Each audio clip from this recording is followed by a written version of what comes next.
Assalamualaikum warahmatullahi wabarakatuh. Selamat pagi, selamat siang. Semoga semangat kita tetap semangat pagi. Apa kabar anak-anak? Baik-baik saja bukan? Pada pertemuan kali ini, kita akan membahas reaksi redoks dan elektrokimia. Pada setiap awal pembahasan materi, disampaikan tujuan pembelajaran terlebih dahulu. Kemudian kita membahas materi yang pertama yaitu reaksi redoks. Berikutnya sel Volta, korosi, sel elektrolisis. Dan setiap akhir pembahasan materi selalu disertai dengan uji kompetensi.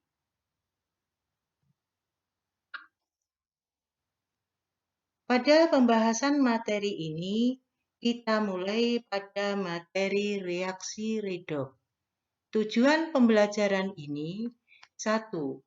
Agar dapat menyetarakan reaksi redoks dengan cara setengah reaksi atau ion elektron dan dengan cara bilangan oksidasi. 2. Agar dapat menyetarakan reaksi redoks molekuler dengan cara setengah reaksi dan bilangan oksidasi. 3. Agar dapat menyelesaikan reaksi redoks molekuler dengan cara setengah reaksi dan bilangan oksidasi. Apa toh sebenarnya reaksi redoks yang terjadi dalam kehidupan sehari-hari?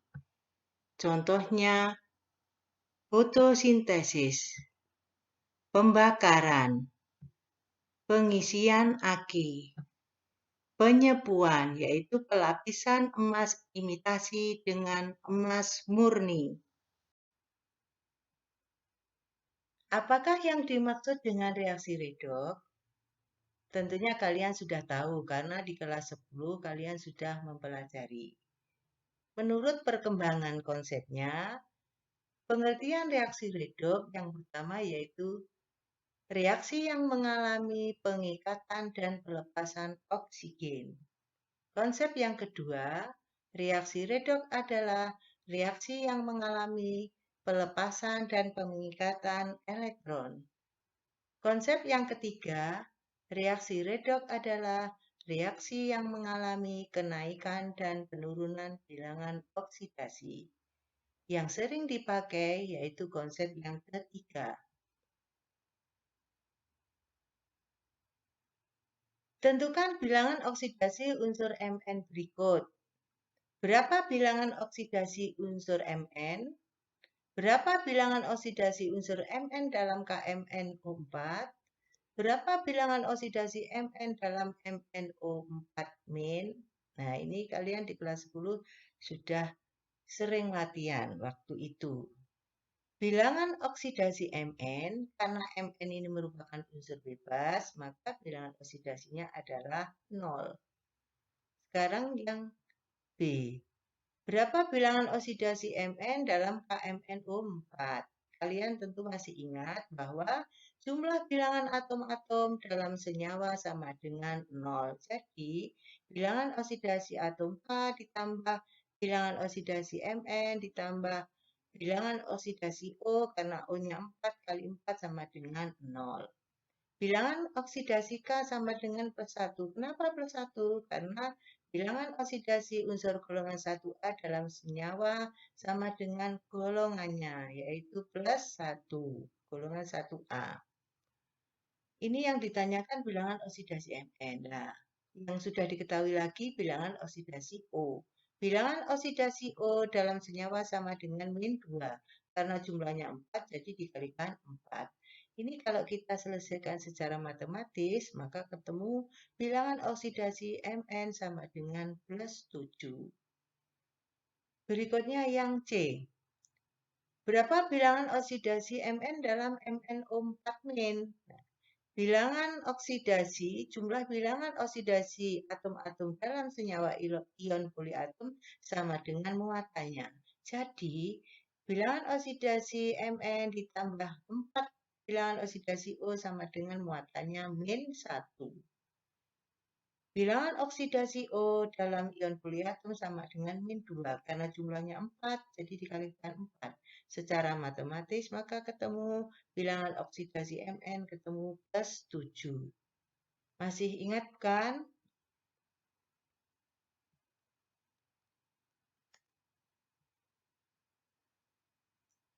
Bagaimana cara mengidentifikasi reaksi itu redox atau bukan?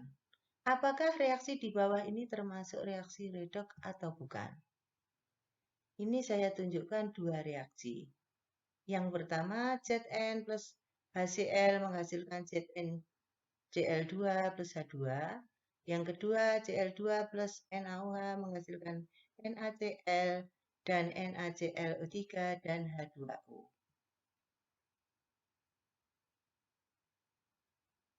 Karena reaksi nomor 1 itu tidak melibatkan oksigen dan tidak menunjukkan pengikatan dan pelepasan elektron, maka kita selesaikan dengan cara ketiga, yaitu dengan melihat bilangan oksidasi. Kita hitung bilangan oksidasi Zn sama dengan 0 karena unsur bebas. HCl hanya plus 1, Cl-nya min 1 karena golongan 7A. Ini yang diketahui dahulu Cl. Cl min 1 sebanyak 2, jadi Zn-nya plus 2. H2 karena unsur bebas 0. Kita lihat Zn ruas kiri dengan Zn ruas kanan. Di sini terjadi kenaikan bilangan oksidasi, jadi merupakan reaksi oksidasi. Kita lihat H ruas kiri dan ruas kanan. Terjadi penurunan bilangan oksidasi, plus 1 menjadi 0. Jadi ini merupakan reaksi reduksi. Apa yang dimaksud dengan reduktor dan oksidator? Reduktor adalah zat yang mengalami oksidasi atau mengalami kenaikan bilangan oksidasi. Oksidator adalah zat yang mengalami reduksi atau penurunan bilangan oksidasi. Jadi untuk reaksi ini yang merupakan oksidatornya adalah HCl karena HCl mengalami reduksi.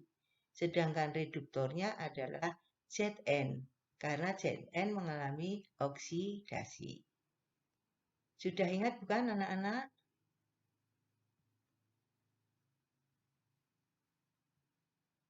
Bagaimana untuk soal nomor 2? Kita tentukan dulu reaksi oksidasi dan reduksinya, maka terlebih dahulu kita hitung bilangan oksidasinya.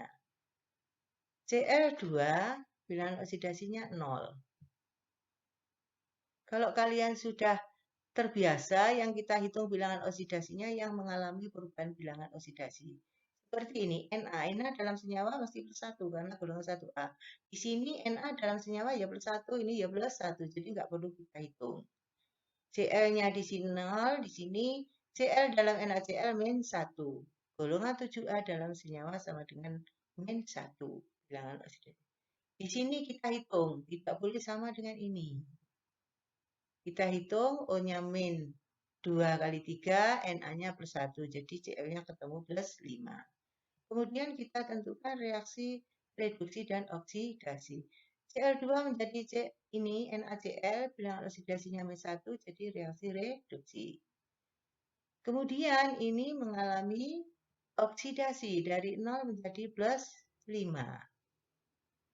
Kemudian kita tentukan oksidator dan reduktornya.